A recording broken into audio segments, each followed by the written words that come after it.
उपमुख्यमंत्री अजित पवार यांनी शुक्रवारी कोल्हापूर दौऱ्यामध्ये चंदगड येथील नागरी सत्कार सोहळ्यात कोल्हापुरी फेटा बांधून घेण्यास नकार दिला। अजित पवारांनी फेटा बांधण्यास नकार दिल्यानं अनेकांना आश्चर्य वाटलं, पण चंदगड मतदारसंघात राष्ट्रवादी काँग्रेसचा राजेश पाटील यांचा पराभव झाल्यामुळे अजित पवारांनी फेटा बांधण्याचं टाळलं। विधानसभा निवडणुकीत राजेश पाटील यांच्या मतदारसंघासाठी आपण भरभरून निधी दिला। 1600 कोटी रुपयांची विकास कामे मतदारसंघात झाली, मात्र येथील नागरिकांनी राजेश पाटील यांचा पराभव केला। जिल्ह्यात महायुतीचे सर्वच उमेदवार निवडून आले, पण राजेश पाटील पराभूत झाले। गड आला पण सिंह गेला अशी भावना अजित पवारांनी बोलून दाखवली आणि सत्कार सोहळ्यात फेटा बांधणं टाळलं। विधानसभा निवडणुकीत चंदगड विधानसभा मतदारसंघात राष्ट्रवादी काँग्रेसचे उमेदवार राजेश पाटील यांचा पराभव झाला।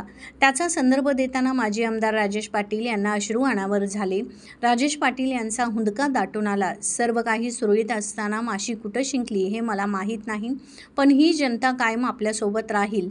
अजितदादांना मुख्यमंत्रीपदी विराजमान झालेलं पाहिल्याशिवाय आपण वाढदिवस साजरा करणार नाही। माझे डोळे मिटण्याच्या आधी मला अजितदादांना मुख्यमंत्रीपदी विराजमान झालेलं पाहायचं आहे, असं देखील राजेश पाटील म्हणाले।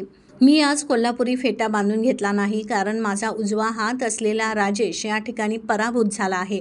राजेशला पुन्हा आमदार करा, तुम्ही म्हणाल तितके फेटे बांधून घेईन असं स्पष्टीकरण अजित पवारांनी दिलं। 2024 साली राजेश पाटील यांचा पराभव झाला याची खंत वाटते। जिल्ह्यात महायुतीचे सगळे उमेदवार निवडून आले, पण आमचे राजेश पाटील हे निवडून आले नाहीत। म्हणजे गड आला पण आमचा सिंह गेला याचं मला खूप दुःख आहे, अशा शब्दात अजित पवारांनी राजेश पाटील यांच्या पराभवाची खंत बोलून दाखवली आहे।